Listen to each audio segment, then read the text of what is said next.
My name is Marianne Greene. I used to be the invisible one. 7 years away doesn't sound like a lifetime until you come back and no one's waiting. The Greyhound bus hissed to a stop beside a rusted gas station just outside Clarendon, Georgia. July air hung thick with humidity and old memories. I stepped off the bus boots, landing on cracked asphalt duffel over my shoulder, sweat pooling at my collarbone. There were no texts, no messages, no one scanning the crowd to spot me. I wasn't surprised. This wasn't a homecoming. This was a return with purpose. I started walking, past the old barber shop with the paint still peeling off its signage, past the drugstore where Clara once made me steal nail polish to prove I wasn't a goody-goody. I didn't. She never let me forget that either. Some people inherit hometowns. I inherited a map of places I never quite belonged in. The street leading to my parents' house was lined with willow trees we used to climb as kids. I passed the corner where I waited for Clara after school, where she always pretended not to see me, because being seen with me wasn't cool. All of it was still here, but dulled, like someone turned the contrast down on a picture frame I used to live inside. I reached the house, 2 stories eggshell white ivy crawling up the brick like it was trying to escape. The porch swing still creaked in the wind. It should have felt like home. It didn't. Before I could knock, the door opened. My mother, Sandra Greene, stood there in her linen blouse, arms crossed, hair pinned like always. She looked at me like someone trying to place a face on a vaguely familiar stranger. "You're early," she said, her voice flat. "Your father's in the garage. Clara might stop by later. No hug, no smile, not even a question. Just instructions like, I was a package delivered ahead of schedule." She turned and walked back inside, leaving the door swinging gently behind her, like a slow goodbye that never started. I stepped in. The citrus smell of wood polish hit me like memory. The living room was exactly as I remembered: piano on the left, antique clock ticking steady, the family wall bursting with frames. Clara in her med school white coat. Clara shaking hands with some CEO. Clara winning the robotics nationals. The one photo of me age 9 in a spelling bee was half tucked behind a diploma I didn't earn. I stood there, heat still clinging to me like an extra skin, and remembered the day I left. 7 years ago. I packed my own bags, caught my own ride to the bus station. They didn't ask why, didn't say good luck. They thought I'd given up on my MBA, thought I was running away.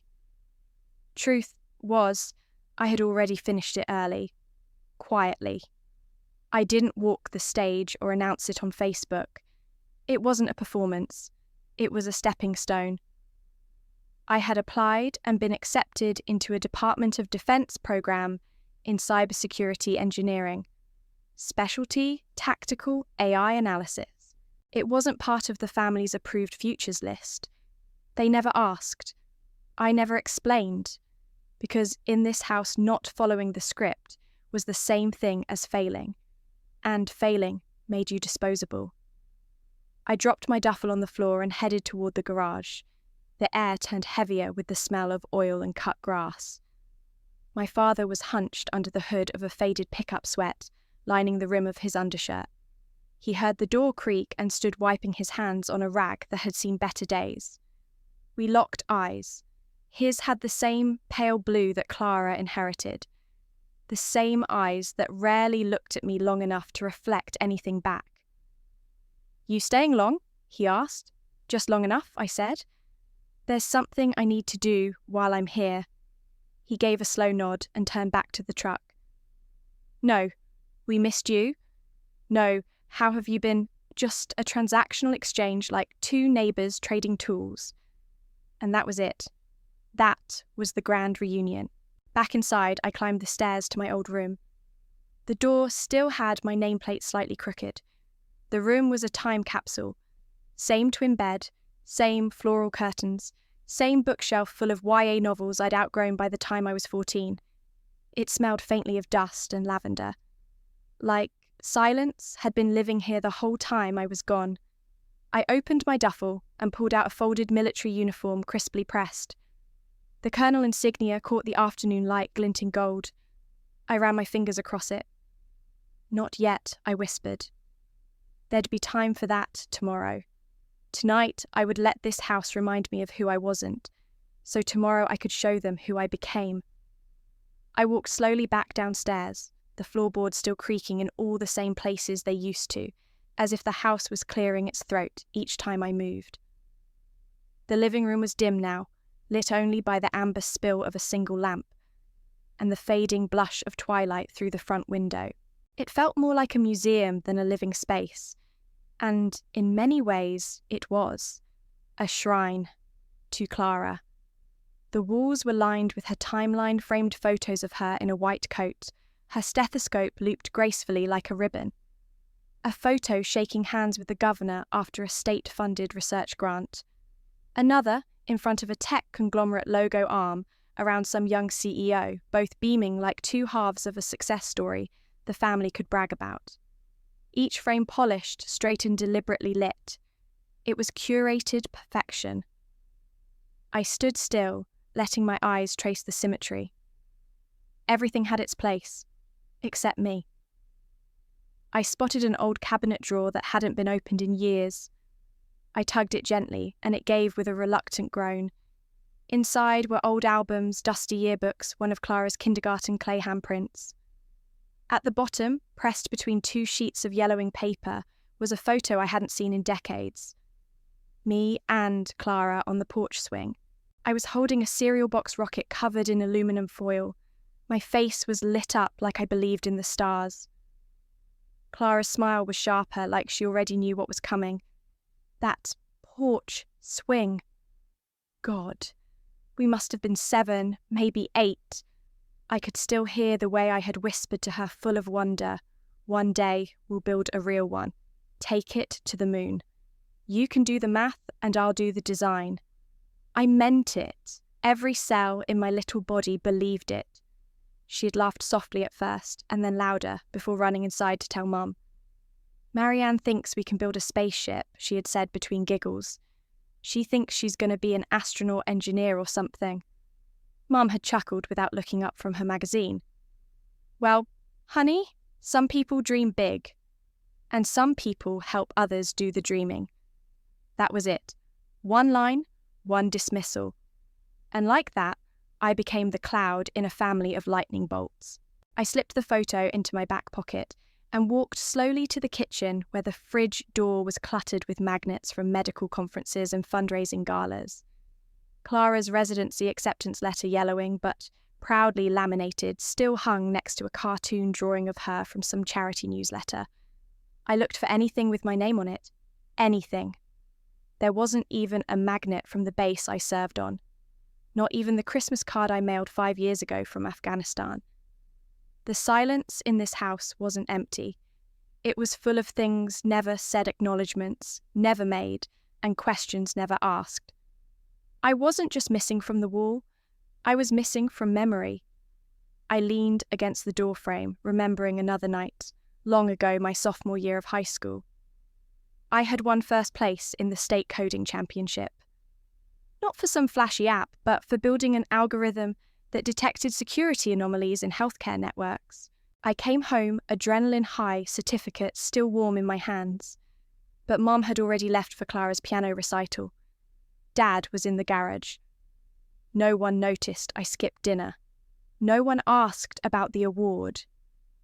By the next morning, my certificate was folded in half on the kitchen table, coffee stained. No one ever framed it. I walked back into the living room, eyes scanning the bookshelves. Tucked behind a stack of National Geographics was an old stationery box. Inside was a letter I had written the day I left for boot camp. Not sent, not sealed, just there. My handwriting was neat, hesitant. I had tried to explain myself back then. Why I left, why it mattered, how I wasn't giving up, I was stepping into something I believed in. I never mailed it. Because some truths aren't meant for people who never ask. I wasn't angry. Not anymore. I was just tired of trying to be seen by people who had already decided what I wasn't. I stood by the window staring out into the backyard. The porch swing was still there, swaying gently in the night breeze. For a second, I imagined 7-year-old me still sitting there, clutching a tinfoil rocket and a head full of uninvited dreams. I was always the question in a room full of answers, I whispered aloud. No one heard. But maybe finally I did. Tomorrow they'd learn how wrong they'd been. But tonight, I was just a ghost walking through a house that had already buried me. At 6:30, sharp the clink of plates echoed from the dining room. I made my way down, pausing at the threshold, like I was entering a theatre where everyone else had already rehearsed their roles. The long mahogany table was dressed for the occasion. Candles lit Mother's good china out the linen napkins, folded with more care than she had ever folded into me. Clara sat near the head of the table, framed in gold light like some Renaissance portrait. Her hair was styled lipstick immaculate, and her laugh floated through the room like she'd never tasted doubt. Father sat beside her beaming. Mother hovered near the kitchen, refilling wine glasses like a dutiful host. No one looked toward my empty chair. I pulled it back. No one paused their conversation. No one said welcome. Clara's leading the NeuroOps integration, now Mum said, sliding a dish of roasted carrots toward her. Falcon Systems personally requested her for the Phoenix AI expansion. That's incredible, said Aunt June, who'd arrived late and brought deviled eggs. You must be so proud. We are. Dad nodded. Falcon doesn't hand out directorships lightly. She's earned every inch. I reached for my water fingers, trembling just slightly. The condensation chilled my skin. Remember? Clara chimed, turning toward me with a teasing grin. When you dropped out of your MBA, I thought you were going to raise goats in Montana or something. The table laughed, lightly, politely, like she'd told a harmless joke. At least you found something manageable, Mom added, dabbing her lip with a napkin. Not everyone's built for the high-pressure track. You've always been more of a quiet type.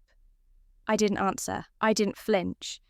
But inside, something exhaled and then collapsed. I didn't drop out. I finished early. They never asked. I lifted my glass, not of wine, but water, and drank. The silence that followed was louder than the celebration. Clara twirled her fork. Phoenix is next gen. You know, integrated defense analytics, predictive threat models, real-time system reflexes. It's big. A legacy project, Dad said proudly. They'll remember her name. My name hadn't been spoken once, not since I sat down. It hung in the air like dust present, but not acknowledged. We'll toast to that, said Aunt June, raising her glass. To Clara Greene, future of defense. Everyone lifted their drinks. I followed suit, lifting my water lips, barely brushing the rim. No one noticed. They clinked glasses, laughed again. Even the chandelier above seemed to glow warmer in Clara's direction. Dinner continued, pork tenderloin, buttery peas, sweet rolls too soft to tear cleanly. I took small bites, chewing like it was routine, not revelation. No one asked where I had been. No one asked what I did now. Not even Clara, who once shared a room with me, who once knew my every secret and now barely looked at me without tilting her head like I was a half-forgotten memory.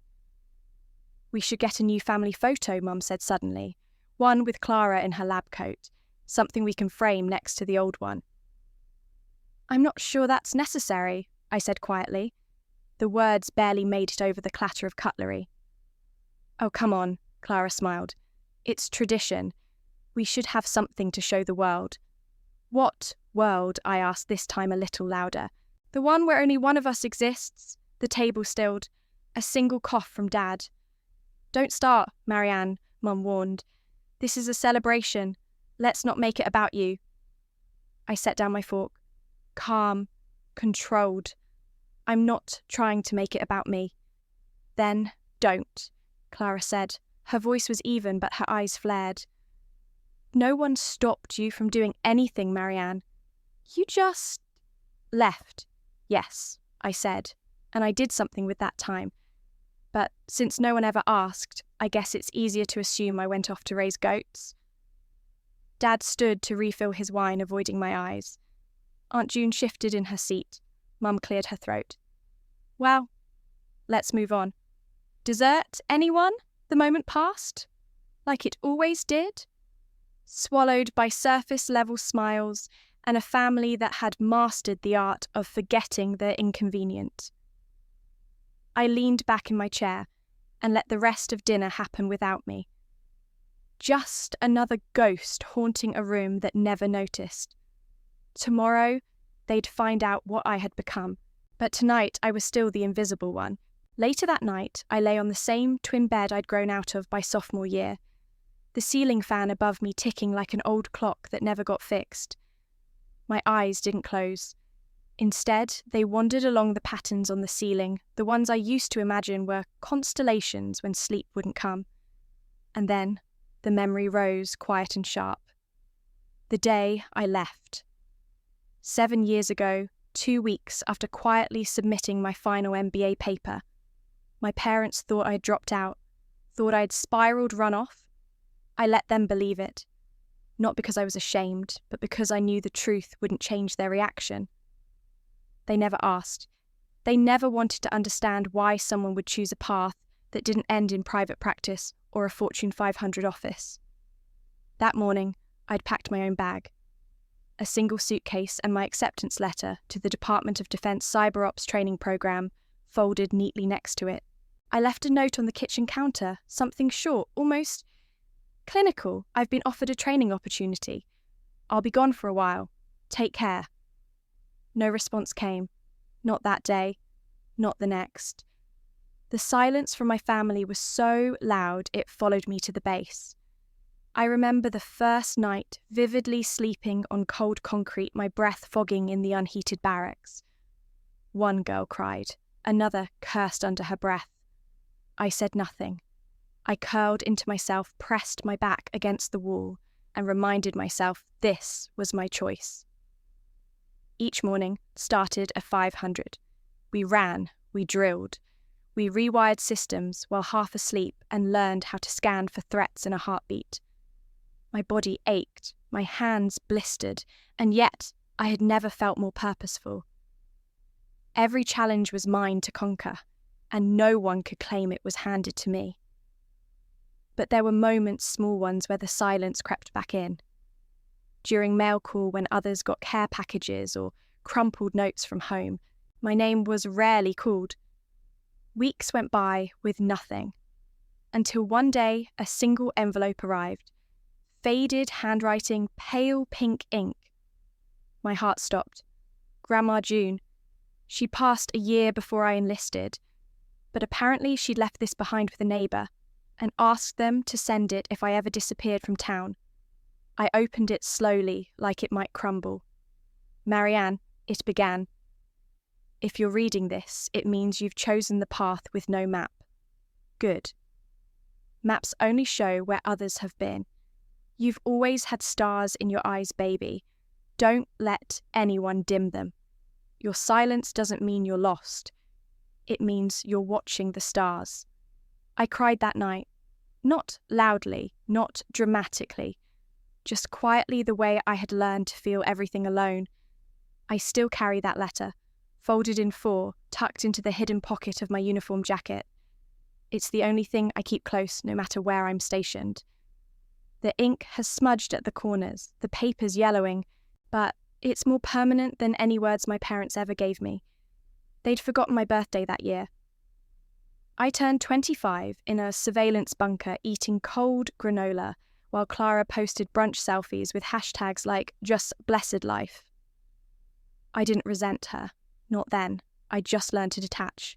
I learned that survival sometimes means expecting nothing, wanting nothing, but still doing the work. I rose in rank.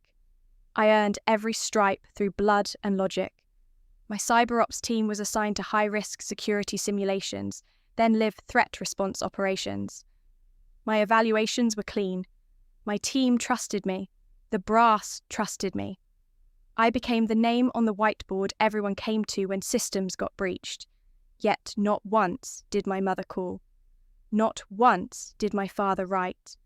Even when my name appeared on internal reports flagged classified excellence, I would go home and find out they'd still been telling neighbours I was trying to figure things out in some out-of-state program, like I was in limbo, like I was lost.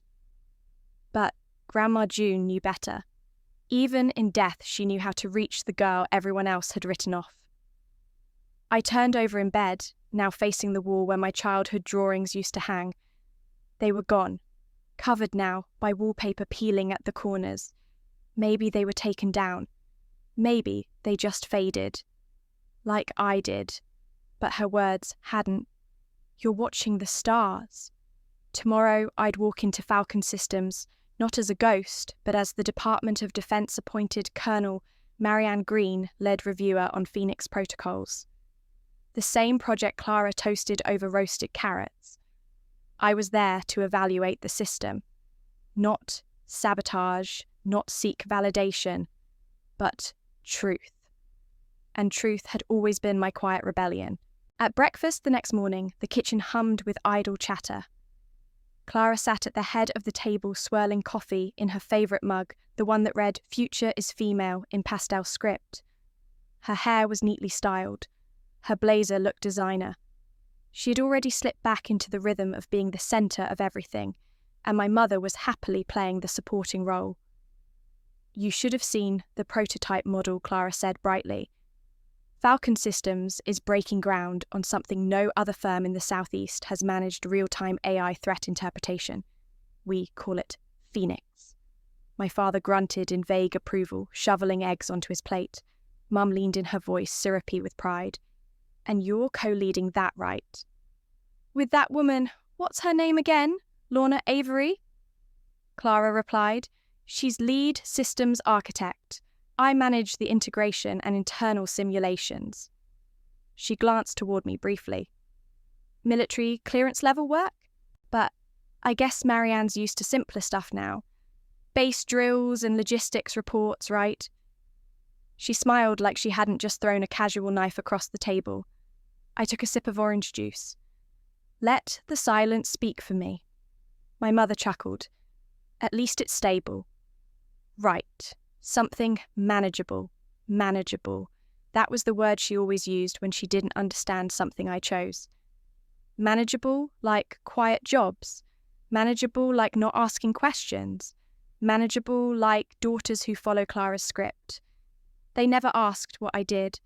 Never asked how many teams I led, how many hours I spent tracking malicious code buried in classified simulations, how I stood in briefing rooms with generals and made calls that affected global operations. To them, I had simply vanished into something small, and that suited me. Let them misread me. The more comfortable they felt, the less they'd brace for what was coming. I looked at Clara now, her fingers dancing over her phone screen, no doubt texting someone about her next panel talk or photo op. She had no idea the files she uploaded last week had already passed through my team. Her encryption model was currently under review. I had flagged inconsistencies in her self-reported AI audit logs. Flashback. 2 years earlier, I was stationed at Fort Belvoir's Cyber Ops Division, running digital forensic simulations. I wasn't the fastest coder, but I saw patterns others missed. One day, a breached defense prototype revealed a backdoor planted by a subcontractor. I traced it, logged it, and drafted the incident response plan that prevented a full-scale compromise. That write-up earned me my first internal commendation. From there, I was nominated to the emerging Tech Integrity Task Force. It was there that I met General Candace Ross Sharp, methodical, unshaken. She didn't flinch when she saw my file. You left finance for this, she asked once. I nodded. Finance never fit. Good, she said, because we need people who don't come pre-molded. When the Department of Defense began creating its oversight board for civilian contracted AI systems, she nominated me. I didn't ask why. I didn't need to. I had done the work, and the work had spoken. This spring, I'd been assigned lead evaluator on Phoenix. The name made me pause. Clara had always liked symbols of rebirth, things that burned bright, but even phoenixes could burn too fast if they weren't built right. Back at the breakfast table, she was showing Dad a mock-up on her tablet. We're proposing real-time response modules, predictive threat sequencing, autonomous relay directives. Basically, AI that reacts before a human has to give the order. Sounds expensive, he muttered. Sounds necessary, she replied, brushing hair behind her ear like she was on a talk show. Other nations are already testing autonomous defense? My mother nodded, eyes bright with second-hand pride. You're always ahead of the curve, always knew you'd be the first to change the game. I stared at my half-eaten toast, not out of resentment, but disbelief. How could people live so loudly in their own illusions? Didn't they feel the weight of their omissions, their edited memories? My first major protocol approval came 6 months before Clara even entered Falcon Systems. I had already chaired 5 simulation boards. Yet in this house, I was still the question mark. Maybe I always would be. Clara tapped her tablet again. We have our final review next week. Full walkthrough with a DoD auditor. Not sure who they're sending. But Lorna says they're strict. Government types usually are. I smiled, not enough to show teeth, just enough to remember what power felt like when it didn't need announcing. She didn't know. None of them did. That I was the one arriving next week. That I was the one who would read every line test, every fail-safe and audit every claim. You excited for that? Dad asked her. Nervous, Clara said, but confident. It's my design, I know it inside out. I took my plate to the sink, rinsed it without a word. Big week ahead, my mother said. For both of you, I guess. Guess, like a placeholder, like I might still change my mind. I dried my hands turned around, let my eyes rest on each of them just long enough to memorize the shapes they made when they believed they knew everything.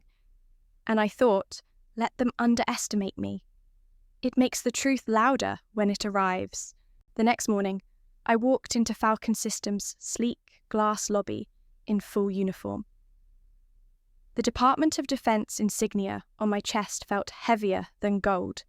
Engineers in polos froze mid-step. Executives straightened their ties. My family standing near the back with strained smiles gradually realized they weren't here to applaud Clara. I was. The receptionist headset crackling glanced down at her screen, then back at me. Eyes widened. Colonel Greene, the conference room is this way. She stepped aside, voice barely louder than a whisper.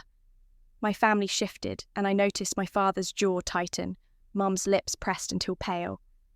Clara's elbow nudged her fiancé, and in that split second, everyone's timeline skewed. Their beloved Clara was no longer the star. I followed the receptionist through polished corridors.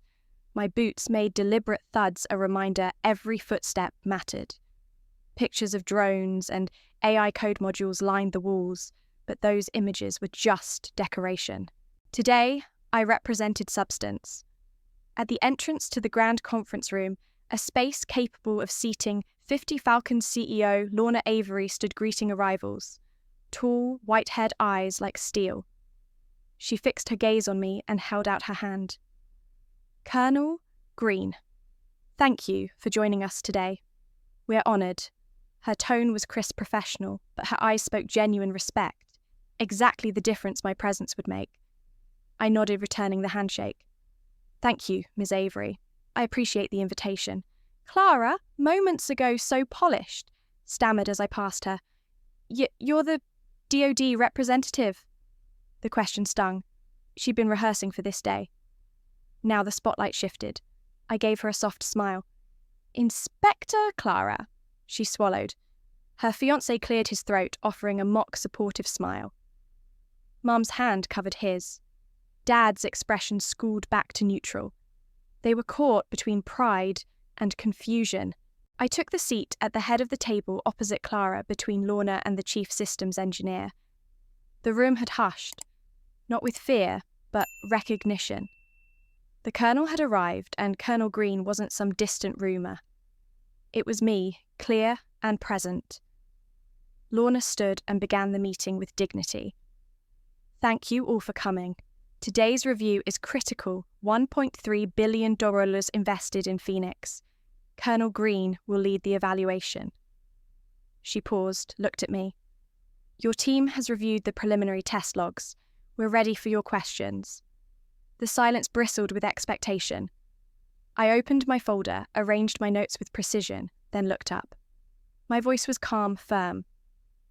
Let's begin with the encryption pivot in Module 4A. At Test 12, the latency exceeded acceptable limits. Can someone explain the decision to revert to the older Key Protocol Systems engineer, swallowed whispering to someone else? The CEO interjected, Ms. Carter, Colonel Greene, our team will provide a full overview. Please, I cut in gently, I'd like to hear it from the architect, not a summary. Clara swallowed again. Her elegant composure faltered for a moment. She opened her laptop and projected code diagrams. She spoke with practiced confidence, her voice steady, but there was a flicker in her expression, a micro-glitch of doubt. I nodded once, then posed another question. In Scenario 9, the threat vectoring option failed to execute. Manual override was triggered. What real-time resolution protocols are in place to prevent human override lag in critical windows? Engineers exchanged glances. Heads went down. Sweat formed at the brows. No one questioned me, because they couldn't. I was the colonel, the arbiter of function of defense. My questions weren't attacks. They were mandates. Across the table, Clara's hand quivered. She adjusted her collar. She began to answer, but my follow-up was sharp. And after that, override was the root cause. Documented. Is it repeatable? Do we have backup validation protocols? An audible gulp echoed through the room. Tech people get nervous around the uniform, around the inevitability of oversight. My questions were methodical, professional, and unyielding, but never personal. Outside, my parents watched from a side corridor through tinted glass. I glimpsed them shifting. Dad rubbed his forehead. Mum pinched the bridge of her nose. Clara's fiancé hovered. They could hear every question, every pause. They were bearing witness to the truth they'd never heard before. After nearly an hour, Lorna closed her tablet. Thank you, Colonel. We appreciate your thorough review. She turned to Clara. Will you take the next step? Clara cleared her throat. Then, her voice steady again, she nodded. Yes, we'll implement the enhanced protocol for overrides and patch encryption delays by Q3. All logs will be available in the secure folder for final approval. Silence spread as I sat back. I folded my hands. Thank you. Preliminary results are promising. Final report to follow. I let the weight of that thank you hang respect. Acknowledgement, validation. The room exhaled. Lorna offered a subtle bow. Engineers nodded quickly, gathering their tablets and notes. Clara gave me a tight smile, one that said, I see you. But also, you're in my way. The meeting ended. People shook hands. Lorna escorted me out. Excellent work, she said. Your attention to detail saved us millions and possibly lives. Corporate media, smiles warm. Handshake promise of ethical excellence wrapped in PR. In the lobby, my family waited. Their expressions were unguarded now. Dad looking at me like I wasn't a stranger. Mum's eyes were glossy. Clara's posture softened, but she kept distance. Lorna introduced me properly using my title. She said Colonel Greene is in charge of the Phoenix evaluation. That was the moment my father's expression shifted from confusion to pride. My mother whispered, That's my daughter. Clara stepped forward, uncertain whether to hug or stand aside. I nodded, took a breath. Not gloating, not triumphant, just present. Thank you, I said softly. I had arrived. They knew it now. and tomorrow they'd understand why. The next morning, the conference room at Falcon Systems buzzed with quiet tension. A projector hummed in the background, casting blue light onto the far wall. My review team was already seated, laptops open folders marked with red tabs. The mood was clinical military grade. Precise. Clara walked in, wearing the same heels from the press release photo, clutching her tablet like a shield. She smiled at the room, but the edges were frayed now. A little too bright, a little too controlled. I stood at the head of the table, flanked by two DoD analysts. The Phoenix Systems schematic filled the screen. I turned to the room. Today's focus is on modules 4A through 7C, particularly on pattern recognition logic and override latency. I nodded toward Clara. Miss Greene, you may begin with a technical overview. She straightened. Phoenix anticipates and neutralizes potential threats through a self-learning AI matrix. The current version performs at 91% predictive efficiency in red team simulations. Which simulations, I asked? Level 2 or Level 3 threat modeling? Clara paused. Level 2. Level 3 was submitted in the Q1 brief. I said, flipping a page, those results show a 64% success rate, with a significant delay in autonomous override. The room quieted. One of the engineers blinked rapidly. Clara kept smiling. The Q1 brief was an early iteration. We've made major improvements since then. The system's adapted beyond its original parameters. Then, why is the fallback still defaulting to pre-coded responses when confronted with non-pattern anomalies? I asked, zooming into the system log. Response. 6D triggers a loop, not an escalation. That's not adaptation. That's recursion. Clara's jaw clenched. We're working on patching that. When I asked, in defense systems, seconds matter. Loops cost lives. A beat of silence. The CEO looked down at her notes. The chief engineer shifted in his seat. I let the quiet stretch just long enough to settle into their bones. Then I continued voice level. This isn't personal, it's procedural. The system works under certain conditions, but under pressure, its logic prioritizes prediction over verification. That's dangerous. Clara spoke up. We're trying to teach it human judgment. You can't write that in code overnight. I nodded. That's why it requires human oversight, not just from your team, but from ours. Until it proves fail-safe. So you're saying it's not ready? She asked, tone clipped. I met her eyes. I'm saying it's promising, but we don't deploy promises. We deploy systems that hold under fire. Her lips pressed together. She looked toward the CEO, then back at me. We've hit every performance metric required in the proposal. I turned to my analyst. How many incidents in the test logs required manual override? 32 out of 80, she replied, 2 of which led to complete shutdowns. A low murmur passed through the room. I looked back at Clara. That's not a failure, but it's not deployment ready either. She didn't respond, just stared at her tablet. Her knuckles were white. The projector cast diagrams across her face, flickering like something unsteady. I inhaled quietly.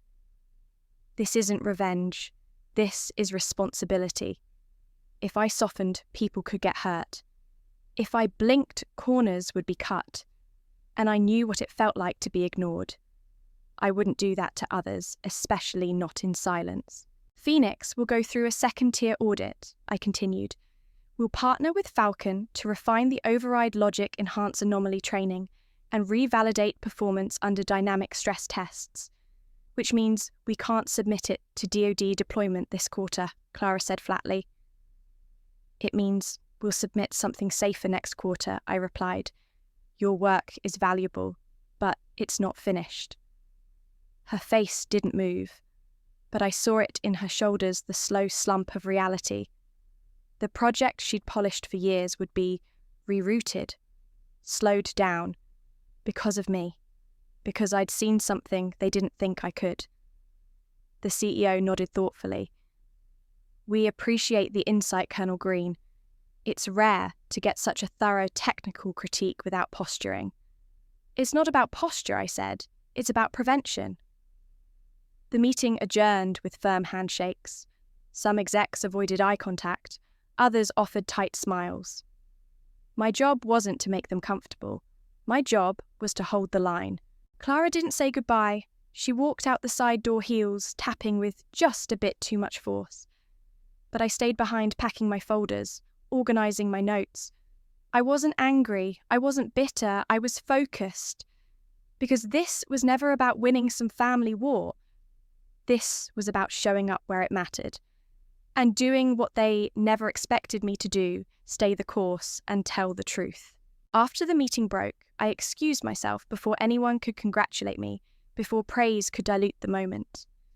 Outside, the late afternoon sun slanted through the back door's glass, leading me to the backyard where memories had mingled with neglect. My parents and Clara followed their footsteps, hesitant pressure mounting between each step. Dad leaned against the weathered stone bench, the one we used to sit on during summer nights. His face was flushed either from the meeting's intensity or the weight of unspoken truths. Mum hovered near the fence, hands clasped as though she were inhaling courage. Clara stood just beyond them, the glowing screen of her tablet replaced by uncertain eyes. The air was heavy with distance, but also with potential change. Dad spoke first. "Why didn't you tell us his voice was brittle like glass under pressure?" I looked at him, the man who taught me how to throw a football, how to check an engine, how to stand up straight, but never how to stand proud of the path I chose. I paused, letting the silence hold his question. "You never asked." My tone was quiet, resolute, but not spiteful. He blinked, took a breath. "All these years, you vanished. We didn't hear from you." "We thought that I dropped out?" I interrupted gently. "That I'd quit, decided I wasn't cut out." "But I didn't drop out. I finished my MBA early. I joined a top-tier cyber ops program, and I kept building. You heard about goats in Montana not because I said it, but because you never bothered to ask." Clearing her throat, Clara drew closer. I didn't know. I assumed. We all assumed." Her voice was soft, almost broken by regret. "I should have asked." Mum stepped forward, eyes glossy with tears. "I thought you were broken, Marianne. I thought you lost your way."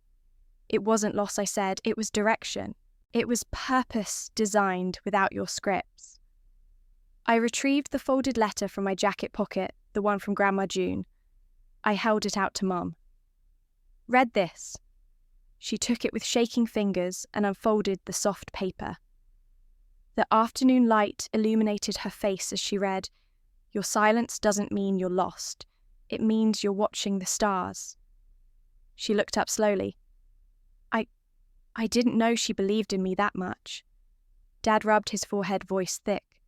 We had no idea." Clara's eyes were rimmed with pink. "I'm so sorry. Marianne, I was proud of what you were doing. I just didn't realise how far you'd gone." I inhaled. "It's not about being proud. It's about seeing me." The word hung between us, delicate and powerful. Mum wiped a tear from her cheek. "I see you."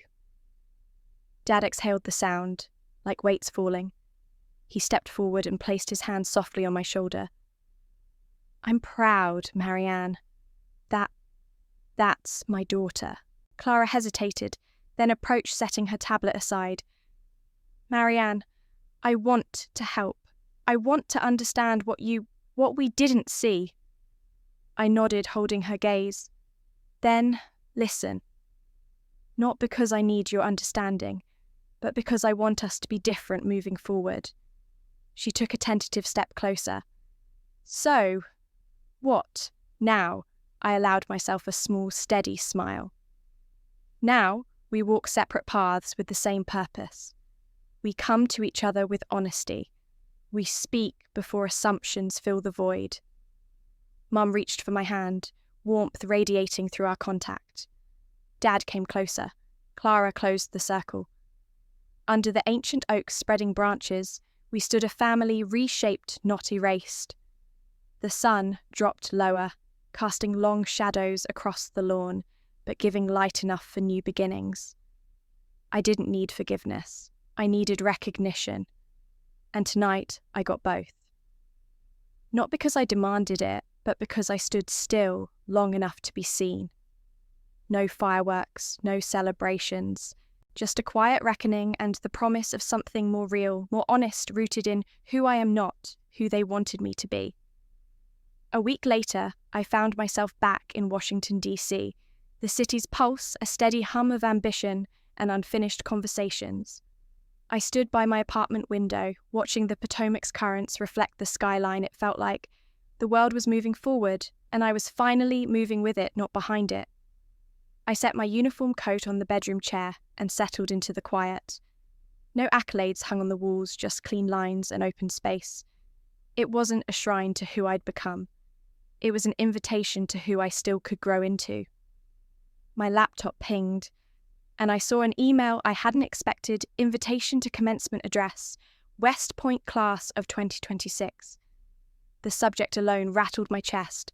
My heart kept asking, why me? My inbox was full of procedural notes, membership confirmations, and budget summaries, but this felt different. It felt real. The email was precise. They'd followed my work, especially the Phoenix evaluation. They saw my leadership, my clarity, my refusal to settle. They wanted me to stand before a field of cadets and speak not just about tactical AI, but about resilience, conviction, and rising beyond silence. I clicked open the message, read it twice. No pomp, no promise of applause. Just the words, "We believe your story matters." "Will you speak?" I leaned back, eyes tracing the ceiling. The small apartment felt both cavernous and full. I was being invited to give voice to every moment the world overlooked me.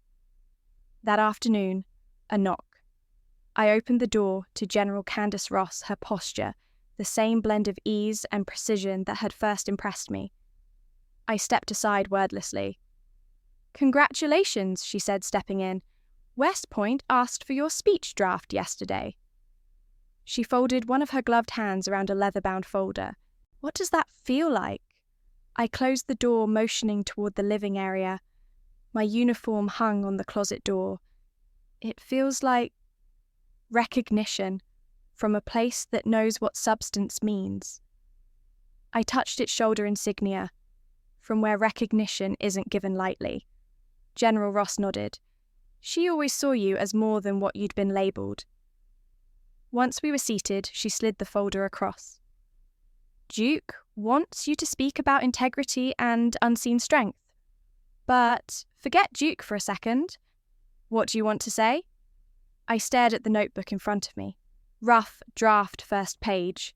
I used to think silence meant failure, but I learned silence could be my canvas. I looked up uncertain. Ross tilted her head. "Go deeper. Don't speak at them. Speak from where you were invisible, for a long time. So long that your own echoes felt like ghosts." I swallowed. I didn't want to be invisible, but I learned that when no one watches you build something stronger because you don't have to prove it. You just have to make it real. She leaned forward. "Exactly. And it matters. To every person there who's asked for directions, or tried to belong, or been told their choices weren't enough. They need to hear that their silence doesn't define them, that their worth isn't measured by who's cheering." The words landed. I put pen to paper. I wrote until dusk, until the city lights reflected on the glass again. On page 2 I wrote, "You don't need to be loud to change the world. You just need to show up without excuses." I thought of Grandma June's letter watching the stars. I added it in silence. Doesn't mean you're lost. It means you're watching the stars. I wrote about choosing a path that wasn't ours to pick, about finishing what no one asked you to, about finding meaning beyond visibility. By midnight, the pages felt alive. I stopped and breathed. This was more than a speech. It was a reckoning my own. Ross left just before dawn. She grabbed the draft to read on the subway station's phone. I closed the door behind her and felt calmer than I had since I arrived. I knew this speech wouldn't erase the past. It wouldn't fix every moment I'd been ignored. But it would be proof, solid, final proof, that I wasn't a footnote. The next afternoon, I sat at a cafe in Georgetown headphones, in revising again. I recorded myself reading the speech into my phone. I corrected rhythms, punched emphasis into my pauses, and uncovered soft places that needed stronger words. I felt like someone building a bridge with each sentence laid brick by brick. In between centuries-old brick buildings and rushing traffic, I realized something. My story wasn't just mine anymore. It belonged to anyone who looked in the mirror and didn't like what they saw, or worse, didn't see anything at all. I closed my notebook with a decisive click. I am not invisible. I am not quiet by default. I am a voice shaped in silence, but born to speak. And when that microphone greets me, I'll step forward, no bows, no apologies, just clear, calm presence. Because finally, my name isn't a footnote in a living room. It's a lesson in a field of future leaders. A few days later, I stood at my stove in DC apron, tied over my uniform, stirring a pot of pot roast, the same recipe my mother used to make every Sunday. The aroma of slow-cooked beef and rosemary filled the small kitchen, spreading warmth through the apartment. My hands moved automatically. I could almost hear her voice guiding me: a pinch more salt, a touch less pepper. I had spent most of my life chasing strength, but now I understood that sometimes it looked like tenderness. The knock at the door was soft like a question. When I opened it, Clara was there first, balancing a glass baking dish covered in foil. Behind her, my father held a bottle of wine, his shirt tucked in too neatly, as if he'd rehearsed the evening. My mother carried a plate of cornbread, the kind she used to make when Clara had science fairs, but never when I had coding competitions. But she looked nervous, eyes darting past me into the apartment, like she was stepping into unfamiliar terrain. "It smells amazing," Clara said, offering a hesitant smile. "Like Sunday nights again." I stepped aside, letting them in. "Hope you're hungry." I remembered not to overdo the time this time. They chuckled lightly, politely. We weren't there yet, but we were closer. I had set the table for 4 nothing fancy cloth napkins, mismatched plates from thrift stores and military housing, a candle that flickered like it knew it had one shot at making the night feel right. As we ate, the silence wasn't heavy. It was reverent, like we were all trying not to say the wrong thing, but maybe also hoping someone would say the right one. Dad finally broke the quiet. This is incredible, Marianne. Tender, like your mother's." Mum smiled gently, swallowing. "Better than mine, actually. You got the balance just right." Clara looked between them, then back at me. "So this is where you live. It's warm." I imagined something more minimal. "I did too, once," I said. "Turns out you start wanting softness when the world asks you to be steel." Her expression softened. Dad reached into his jacket, pulled out a small frame wrapped in newspaper. He placed it beside my glass. "Saw this at the grocery store. Figured you ought to have a copy." I unwrapped it slowly. The headline read, "Colonel Greene leads AI reform for Phoenix protocols." Below it was a photo from the Falcon Systems review me in uniform mid-sentence, pointing at a screen. Behind me, Clara, slightly blurred, caught in an expression of attention. "They called to ask if we were your family," Dad said. I didn't know what to say, so I said, "She's the one you should talk to. She earned it, not us." The candlelight flickered. My throat tightened. "Thank you," I said. Mum reached across the table and touched my wrist lightly, as if afraid I might pull away. "I'm proud of you, Marianne. Not for the title, not even for the article, for sitting here, for letting us see you." I nodded. Not because I needed it, but because I finally didn't. Recognition is sweetest when you no longer require it for survival. We cleared the plates together. No one assigned roles. Clara dried as I washed. Dad sat in the living room, flipping through a book I had forgotten I owned.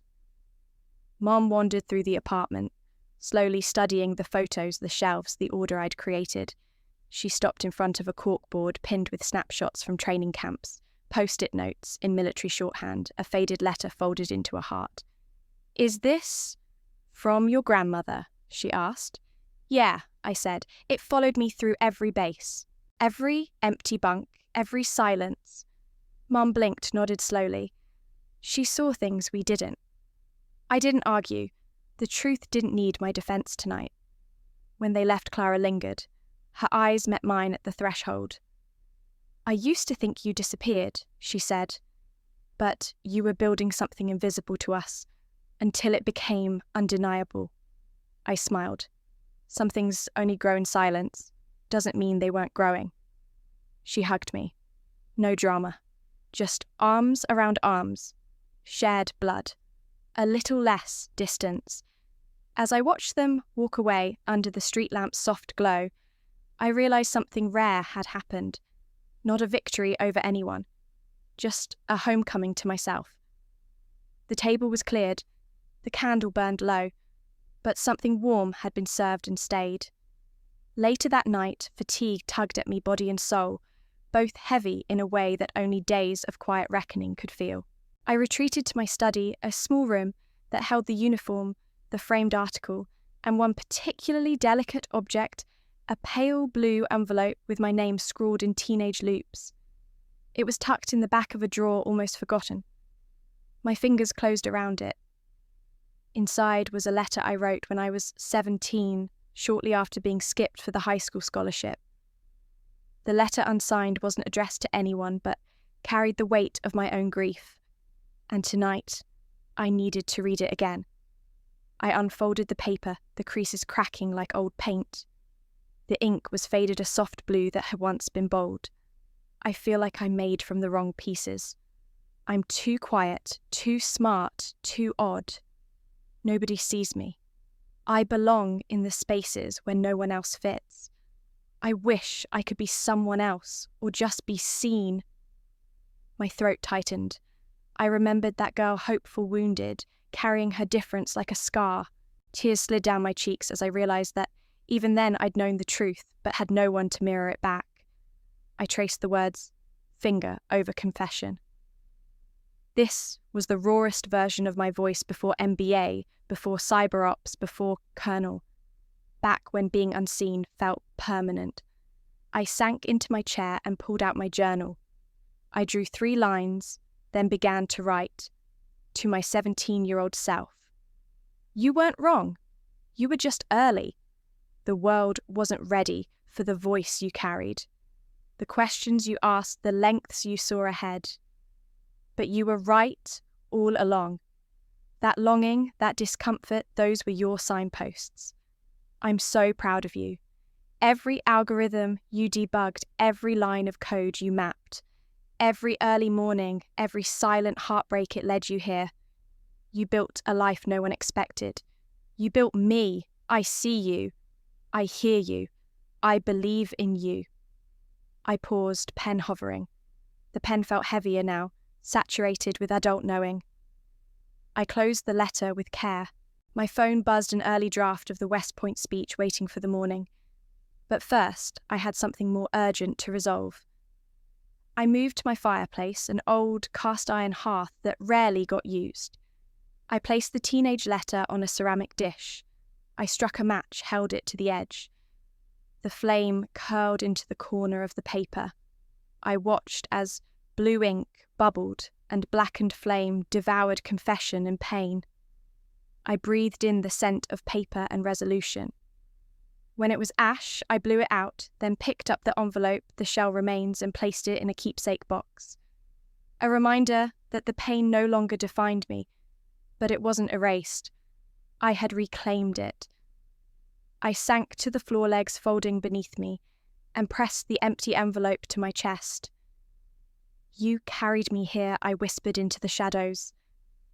Thank you. Tears came again. They weren't tears of sorrow anymore.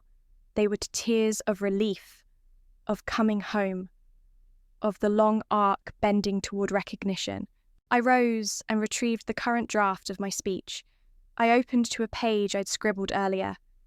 Your silence doesn't mean you're lost. It means you're watching the stars. I added one more line beneath it. And now you've mapped them. I closed the journal, the ashes settled, and the envelope tucked away. In this quiet moment, I felt the weight I'd carried shift, not gone, but lighter. The 17-year-old me was no longer carrying the isolation alone. We were together now, one voice, different angles, compassion and conviction, softness and steel. I turned off the lamp and stepped into the dark hallway. For the first time in a long time, I didn't feel like I was disappearing. The morning air at West Point tasted like river fog and metal. I stood at the edge of the stage behind the velvet curtain uniform, immaculate boots, polished palms, eerily dry. Rows of cadets in crisp dress blues filled the auditorium, soldiers in training, their eyes steady, expectant, waiting, not just for a speech, but for something real. I inhaled deeply, letting the scent of waxed floors and freshly sharpened wood sink in. When the MC announced me, the applause wasn't deafening, it was respectful, measured. It felt earned. I stepped forward into the light, and for the first time felt entirely seen in that glare. Looking out, I saw not a sea of strangers, but a mirror of those I used to be, hopeful, uncertain, hungry for purpose. Colonel Marianne Greene. I began, voice warm but firm, Department of Defense, Cyber Ops Division. And once, I was just a dropout. A few cadets blinked. I let the silence settle before continuing. They thought I'd walked away from my MBA from a future they'd mapped out for me. But the truth is, I finished early. I went quiet, went deep. I bypassed the graduation stage so no one would stand in my way. A light murmur sifted through the room. I paused to let them feel the weight of that, how easy it was to be written off when you're not playing by someone else's script. Then came a day. I'll never forget, I said the word steady. It was at Falcon Systems during a critical review of the $1.3 billion Phoenix AI project. The CEO introduced me not as Marianne Greene, not as Clara's sister, but as Colonel Greene. That title wasn't handed to me. It was earned through audits, through oversight, through showing up when it counted. And in that moment, my parents realized I hadn't disappeared. I'd been building. I paused. Overhead lights glinted across polished faces. So when they called me Colonel, it wasn't just rank. It was recognition. Even from the people who once refused to see me. Clapping broke out slow and thoughtful. I pressed forward. This place, I gestured to the auditorium, isn't just a military academy. It's a proving ground. A reminder that strength isn't always loud. It can be quiet, persistent.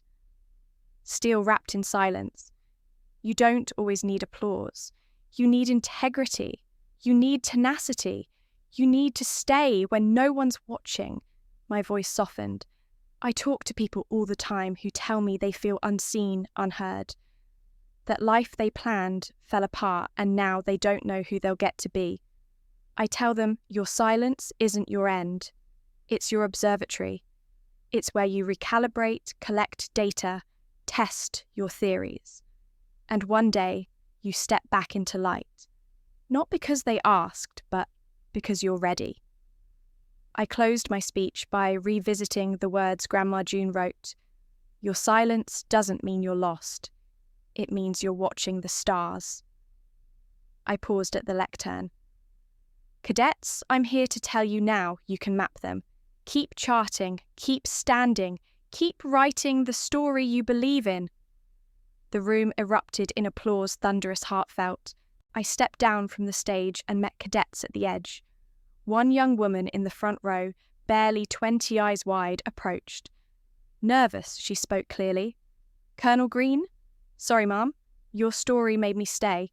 I almost left last semester. I felt out of place. But you gave me permission to keep showing up. Her words hit harder than any medal ever could. I placed a hand gently on her shoulder. Then, stay. Keep being you, for this world needs every kind of strength you carry. Backstage, the noise receded into silence. I closed my eyes, hearing only the faint thumps of distant applause. My heart pounded like one of those code beats I used to trace in simulations where every skip meant something was off. Then I felt a tap on my shoulder. Turned to see Olivia holding 2 plane tickets, eyes alight.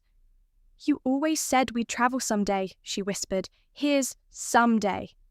Let's go see the world you helped make safer." I blinked chest tight with something like gratitude.